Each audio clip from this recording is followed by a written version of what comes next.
I'd like to introduce our next speaker. It's Rex Ridenoure, who's the CEO and co-founder of Ecliptic Enterprises Corporation.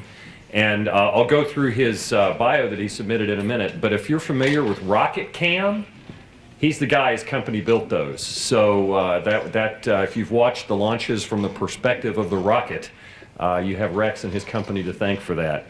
Rex was a spacecraft systems engineer and a space mission engineer and architect during the first half of his 38-year space career. He started when he was 2. He was working on Viking, Mars, some of the earliest communication satellites deployed from the space shuttle, the Hubble Space Telescope. He went on, worked on the Voyager Neptune encounter, a Lunar Observer pre-project, and the Deep Space One, which was the first ion engine flight for primary propulsion in deep space. During the last 19 years, he's been a new space entrepreneur and an executive at Microcosm, Space Dev, Blastoff, and now Ecliptic. And Ecliptic is working with Planetary Society on the LightSail project, and that's what we've invited Rex to come in and talk to us about today. But I'm sure you can bend his ear about any of these other projects during the breaks and in the hospitality suite. So let me turn it over to Rex. Okay, thanks, Les. Yep. Hi, everybody. A little loud, huh?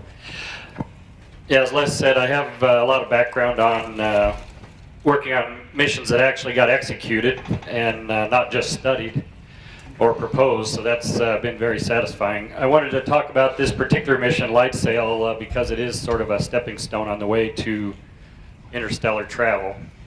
Very early one, maybe in 100, 200 years, people will look back and this will be a little footnote down in some schedule somewhere. But I will get into mostly what it's like to execute a project like this. As you probably know, even launching a peanut into space is really tough, and almost everything's really hard. And it'll give you a feel for what happens when you try to do these things. The team for LightSail, as Les mentioned, it's funded by private money gathered together from the Planetary Society, which is the largest space advocacy group in the world, as I understand. It was conceived, they've actually wanted to do solar sailing under that society's umbrella since it was founded back in the early 80s. And they had a couple of attempts before this on Russian rockets with Russian-built equipment. Both of the rockets went into the Bering Sea, and so those were unsuccessful. So this was sort of the third try for the Planetary Society. So I'll go through some of the background and describe what we're doing here. Let me just mention one more thing. The team is listed here. It's a bunch of different organizations, all loosely affiliated on this project through the Planetary Society. My firm happens to be the lead systems contractor. The spacecraft themselves, there's 2 of them, LightSail A, and now the second one's called LightSail 2 for whatever reason. It used to be called LightSail B. But they were originally designed by this firm on the right, Stellar Exploration, designed in 2009 and built by 2011, both of them. They weren't quite done assembling them or testing them, but they were pretty much in a box. So the CEO of the Planetary Society, starting about 2010 or so, is Bill Nye the Science Guy, and this shows you the size of the spacecraft. It's a standard 3U CubeSat, if you know what a CubeSat is. It's basically, the first U on the top is roughly all electronics. The middle U is the solar sail compartment, and it's in four little compartments with a sail in each one. And then the lower U is pretty much the mechanical deployment system to pull that sail out and deploy it. And it has a full complement of electronics, flight computer, a special side computer for just the payload, the sail deployment, all that. It has momentum wheels for managing the attitude of the entire spacecraft, magnetometers, torque rods, and radios and batteries and the whole bit. So it's pretty amazing what you can pack in these small spacecraft these days. Just to give you a feeling for relative size, this isn't all of the solar sail missions that have been attempted or proposed, but it's most of the ones that got pretty real. The one on the upper left is Icaros from Japan. That's actually the first solar sailing mission that was executed on the way to Venus, and it's a fairly large spacecraft. That was in, I believe, 2010, Les? This is all relative, but the one I'm talking about is 32 square meters, so on the diagonal, it's 8 meters across. So Icaros was quite a bit bigger. Pardon? Is that A and B are A and 2 are both identical. So yeah. So yeah, this is for scale. This is 32 square meters, 8 meters on the diagonal. The one Les is working on, which we're feeding our lessons learned into, is NEA Scout. That's quite a bit bigger, but it's still a CubeSat. It's a 6U CubeSat, twice the relative size. The one that NASA Marshall did a few years ago is NanoSail D2. That was more for drag generation using a sail, but it's the same size as LightSail A physically in terms of the spacecraft size, 3U CubeSat. One that NASA was funding for a while, but it got canceled, is called Sunjammer. That was huge, and that was going to try to park itself between the Earth and the Sun at the L1 point, and they didn't actually get very far along until they canceled that one. So anyway, it gives you a relative size. What the main purpose of LightSail A and B are, or A and 2, are to demonstrate that in this very small package, which is now becoming very standard as a way to do spacecraft, what they want to do is show that you can deploy a sail that's useful out of a package that small and also do actual solar sailing. So that's the main objective. And we're going to do this in Earth orbit with the second vehicle. The first one was just to show deployment feasibility. And if we do the second one and actually do the solar sailing, that'll be the first time solar sailing has been done in Earth orbit. So that will chalk up another first. Now, I'll go through how we launch these things. As you might guess, we can't afford to buy a whole rocket for them, and you don't really need to because there's plenty of rides for these CubeSats nowadays. The first one went up on an Atlas V on the upper stage, which is called a Centaur stage. And normally these Centaur stages are huge upper stages, liquid-fueled rockets. And on longer duration missions, some for geosynchronous satellites, they put batteries in this compartment here. But many times these missions are going to another orbit besides GTO, and so they put this, basically it's a box full of CubeSats in the back end. It's called the aft bulkhead carrier, and the box is actually produced by the Naval Postgraduate School in Monterey, California, and United Launch Alliance launches the rocket. The particular ride for this mission was competitively won by proposing to NASA under their CubeSat initiative. And then the U.S. Air Force was sponsoring the entire launch. I don't know what was on the top of the rocket. It was some sort of a classified spacecraft, but it was a U.S. Air Force spacecraft. So that's how we got up on the first one. The second one, which is coming up hopefully at the end of this year, more likely early 2017, is on the second Falcon Heavy from SpaceX. This is a huge, huge rocket. It'll have, the second mission is basically the first operational mission. First one's going to be basically launched by SpaceX itself to demonstrate the rocket works, and it'll have a dummy payload. But the second one will have some operational spacecraft on it. It's a collection of Air Force funded spacecraft that they're not high priority, so if the rocket blows, they can afford to lose them, but they'd like not to. But up here in the payload fairing, there's going to be something like 8 different spacecraft. LightSail 2 is going to ride along inside this spacecraft, which is one of those 8. And LightSail here is the 3U CubeSat. The other spacecraft is called Prox-1, and it was proposed to the Air Force as a rendezvous and proximity operations demonstration vehicle by Georgia Tech.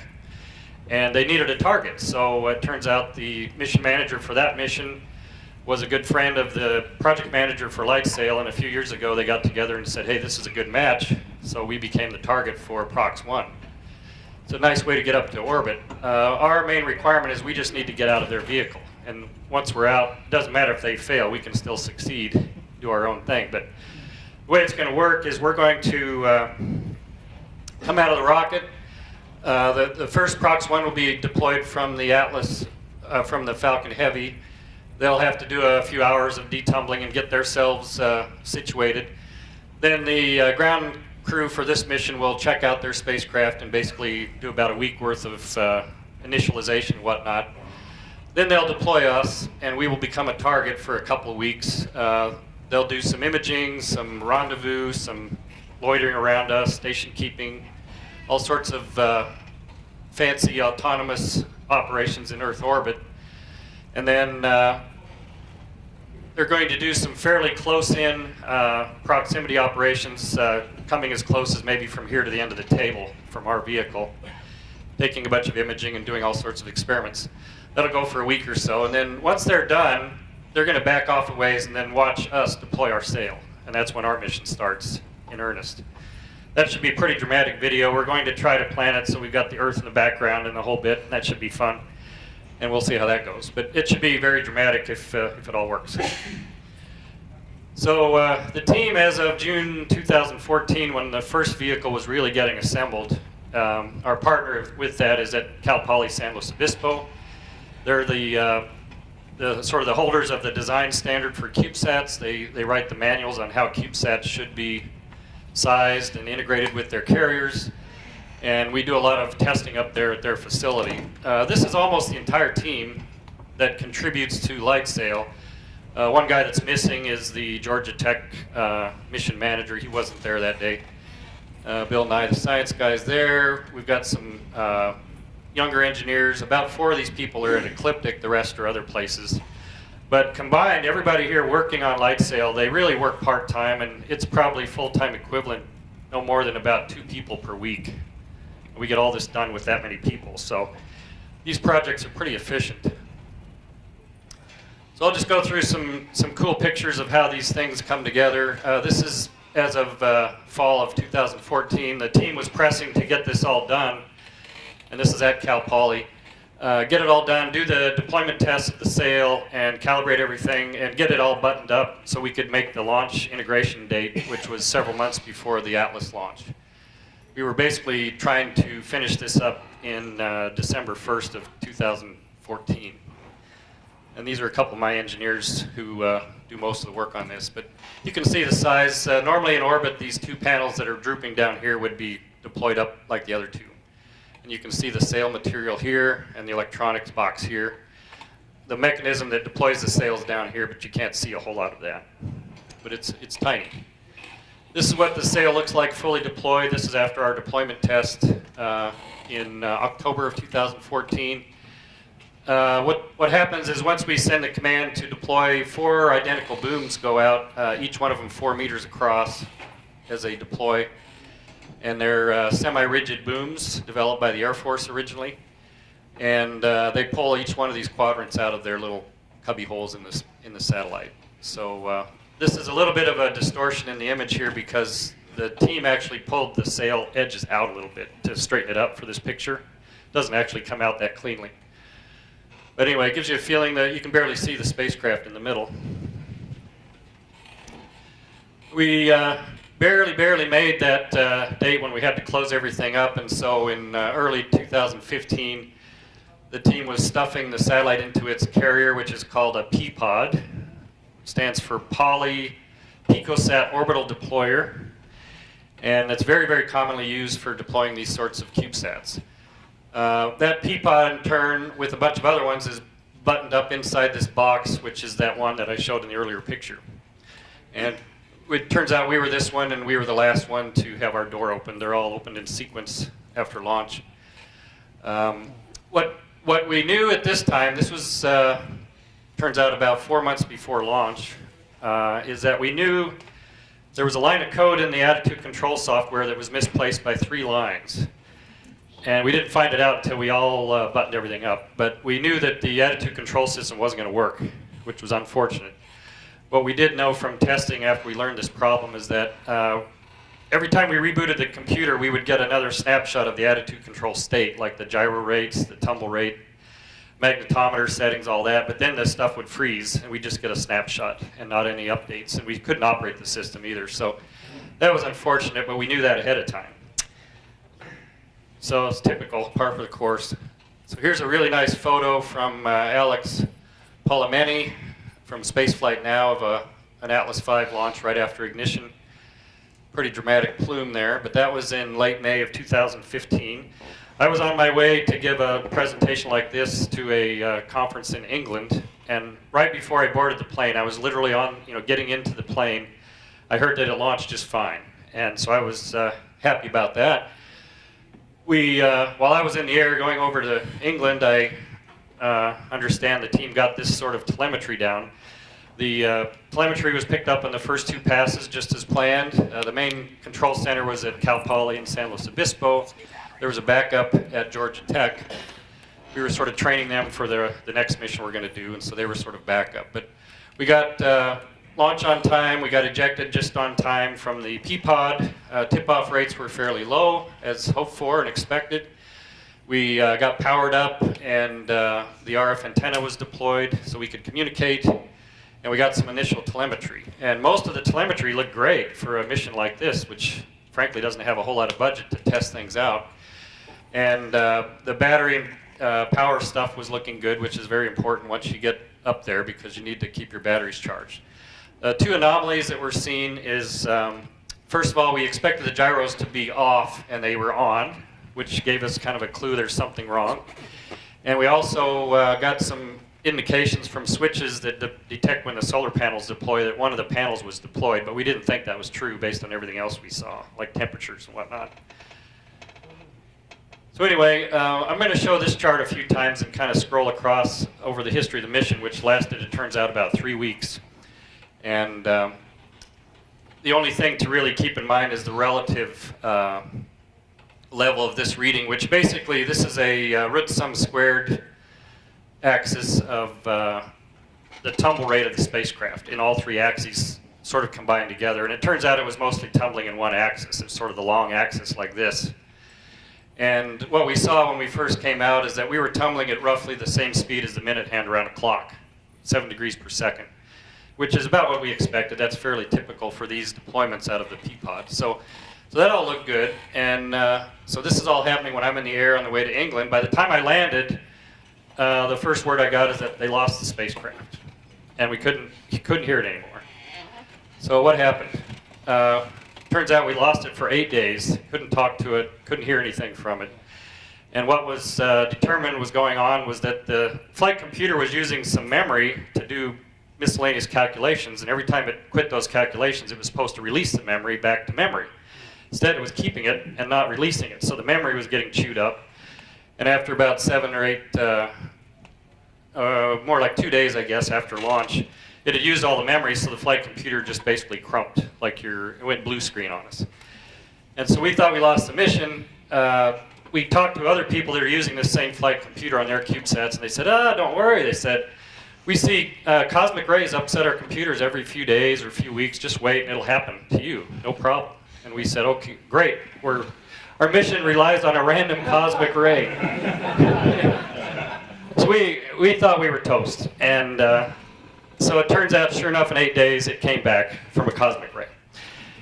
So we quickly realized the way to prevent this in the future is that you can basically, whoops, wrong clicker.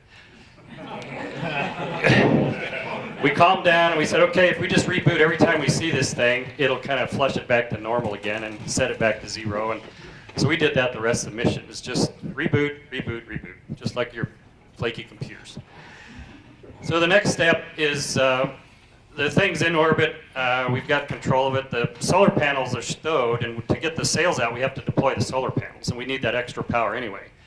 So before we deployed the solar panels, we wanted to double check the cameras that are on board. There's 2 of them, one on each panel, or one on each of these 2 opposed panels. We get it's a little big camera like this, bigger than your cell phone camera, but it's not very large. And you'll get images like this from the cameras, nearly identical but on opposite sides. And when you stitch them together, you can get a pretty good bird's eye view of the sail, what it looks like. This is a typical picture in the lab, just for context. It's sort of a fisheye view. But we wanted to take a picture of those with one of those cameras inside the satellite so that we could tell it's working before we deploy, because we really wanted these deployment pictures. So if you look down straight into that chamber where the cameras fold into when the panel closes in, what you basically see is a bunch of this mechanism that's underneath where the booms are. And we had taken pictures in the lab and wanted to compare those with the pictures in orbit. So after we got the thing back, it turns out the rates were increasing, which didn't surprise us too much. We were in a pretty crappy orbit. It was a low perigee, so every time we went through perigee, we were sort of getting spun up a little bit by the atmosphere.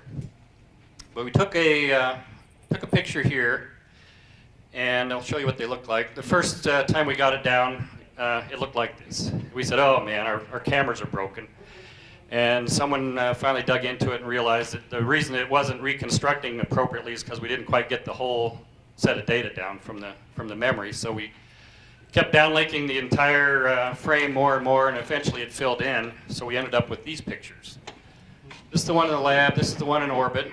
We got a hint that maybe there's some sunlight coming in through one of the solar panels. Maybe that was the one that was indicating a deployed panel. But we were pretty much confident that things were holding together because these pictures, as you can see, are very similar. So that looked good. So then we said, okay, let's get ready. Let's deploy the solar panels. And we still could see the spacecraft was spinning up. The telemetry right after we deployed the solar panels did what we expected, which is the ice skater thing. We were spinning about a compact object, and once the panels came out, you sort of have some arms, and so you expect it to slow down.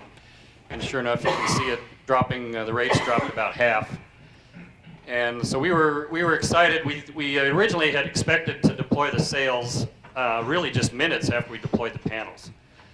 But of course, what happened is we lost the spacecraft again, and everything went off for 3 days. It turns out this time. And this was not the flight computer. This instead was the battery system. And I won't go into this chart in detail, but what you need to know is that the spacecraft had 8 separate batteries. Each one had 4 fault protection modes in it. One for overcharge, one for undercharge, and then another one for overvoltage, another one for undervoltage, plus the entire flight computer had an undervoltage trip.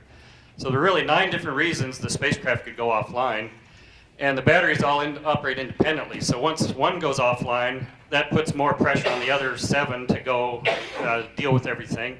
They get overstressed, another one goes offline, and it just trickles all the way down the line, and they all go offline. And it takes a long time for the system to sort of balance itself out. This was all caused by the surge in power and charge and everything else from those panels deploying. So it was a real mess.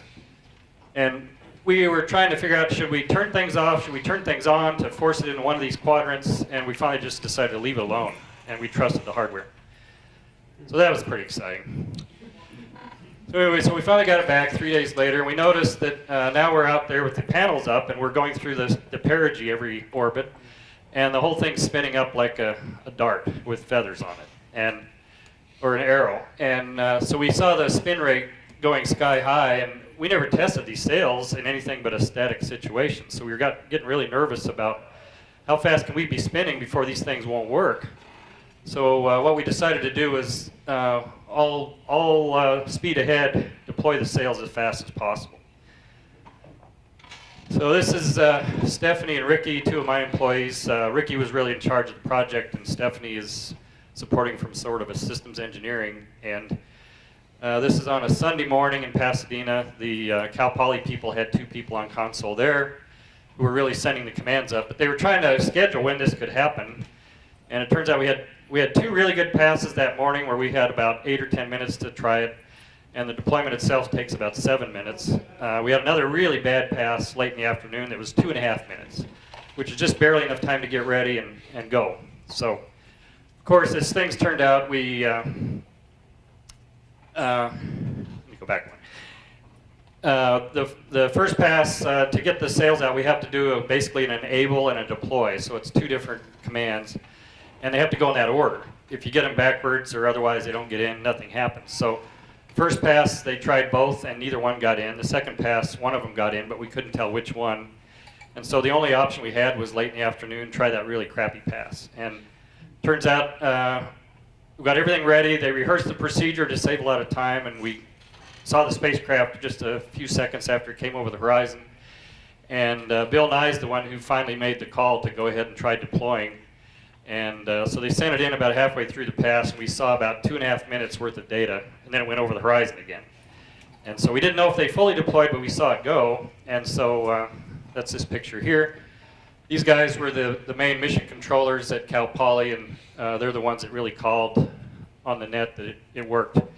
And Bill Nye later said that last gasp effort to get the sails out is, of course, called the Sail Mary Pass. So, yeah. It was a nail-biter, because we didn't think if we waited another pass, like 12 hours later, we didn't think the sails might come out, because we were spinning up. So that was fun. So here's the data the ground guys saw. The data points here are actual telemetry from our spacecraft. The curve is what we saw during testing. You can see that it was tracking pretty well, but it went over the horizon here, and it still had another chart this long to go before it went all the way out. So we didn't know if it actually worked until about the next day when we got another good pass of data. This is Ricky and Stephanie after that. They took a little sigh of relief. So anyway, here we are. We deployed the sail, and as you might expect, once you get that sail out, all the rates you had come almost to zero. It's like a huge ice skater problem. So we're way down in the noise, slowest rates we had during the whole mission. So the next task was to get the images down from the cameras. That's especially what you were interested in, Les, is the images. So the first image came down and looked like that. And we said, oh, the camera's broke again. But someone noticed, hey, up in the upper left corner, there's something there. So if you zoom in on that, right. No, it's frustrating because we knew the thing worked from before. You know, we checked those images out, and now they're not working anymore. So that was the best image we had. So of course, we start printing out raw files from the spacecraft, and this spacecraft has almost no brains or memory, so all the files are in hex. If anybody knows what hex is, so we're literally trying to figure out what's going on from data like this. And you see a pattern there? There it is. So anyway, we were scratching our head. Even the camera manufacturer had no idea what was going on, and we never did figure it out. But we finally decided, well, we got all these images supposedly on these cameras. There's like 32 on each one, covering the entire deployment. We're going to have to flush them and try it again. And so that's what we did. So all this is going on. I should put some context here. The Planetary Society, while we started this mission, was running a Kickstarter campaign to raise more money for the next mission. And they set a record about this time for the most number of people contributing to a Kickstarter that has a space theme. And they were up to, I don't know where it is on here, but 33,000 people contributed. They were going up toward $1.2 million in fundraising. And we were releasing everything that I'm just telling you, every detail out to the public real time because it was publicly funded. And they were eating it up. So this meme came out right about that time. And boy, they really loved it. They ate it up. So anyway, so we're starting to get the next set of images down, which we expected to be just static sail images, randomly tumbling. And we were only getting bits and pieces, but this shows Stephanie and Ricky trying to reconstruct the images from little slices. One of the Planetary Society staffers put together a composite of our images we were getting with the test images from the ground, and you could sort of tell it was coming together. And we got the sun in the image, which was great. This was a major requirement from Bill Nye. He really wanted this image for the money shot to show that they did it. And that's what it ended up looking like. And that was total dumb luck that we got the sun right there. So anyway, got the sail out. That basically accomplished our mission objectives with that image. And the apogee started coming down because we were dipping into the atmosphere on perigee. So the projection as of about 2.5 weeks into it is that we were going to re-enter somewhere out here about a week later. So we had some mission objectives planned, including jostling the sail and stretching it out a little bit more and some stuff for Les to work with. But it turns out the next day the spacecraft just started basically blathering at us. And for the rest of the time it locked up into this mode we never understood. This is a spectrum chart showing it going overhead, just basically spitting out noise. So that was unfortunate. Nonetheless, we accomplished our mission. We got voted last year the AIAA Small Satellite of the Year for what we did. Hey, and Bill Nye got his money shot for the cover of the Planetary Report. So that's great. So what are we going to do with LightSail 2? This will just take a few minutes, but we're going to actually try to do solar sailing because the orbit's a lot higher. And what we'll do is we'll get an orbit, we'll deploy after we get out of Prox 1. Whenever we're on this side, we will try to pump the orbit up by actually doing solar sailing, and then on the other side, we'll just go edge on so there's not much appreciable effect. What that should do over time is start stretching the orbit out and raising the apogee. And what that'll look like over time, we expect, is we're starting at about 720 kilometers. The perigee will actually drop just a little bit, but the apogee we expect to be going up by tens of kilometers over time. And we're hoping to get a couple of months of this before something crumps, maybe 3 if we're lucky. But that'll be the first demonstration of solar sailing in Earth orbit. This just shows some quick pictures of what the spacecraft has been looking like.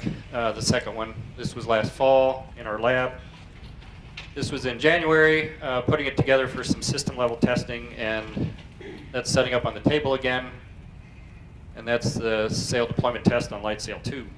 They're doing all these tests again in the next few weeks, and to answer your question, Les, sounds like the day in the life test will be April or early May.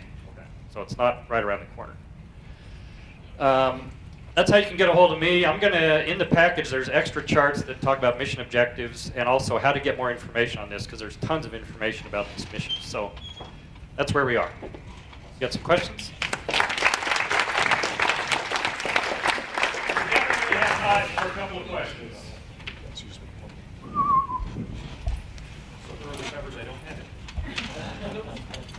Oh, there we go.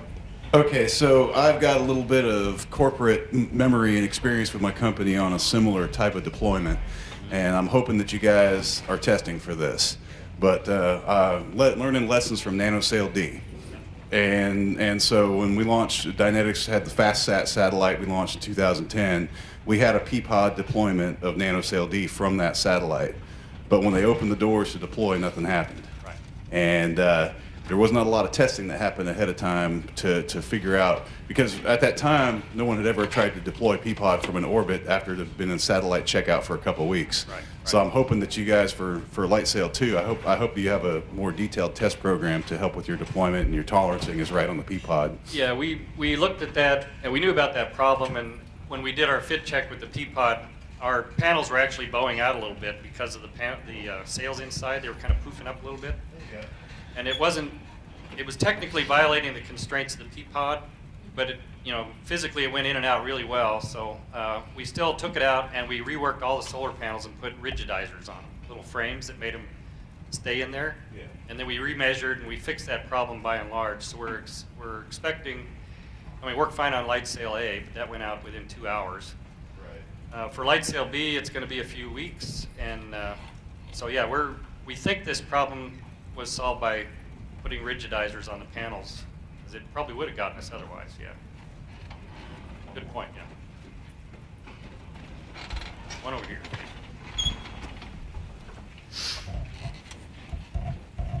Back in college, I enjoyed watching the America's Cup. And during one of our conversations back at work, we were talking about, hey, could we do solar sail races?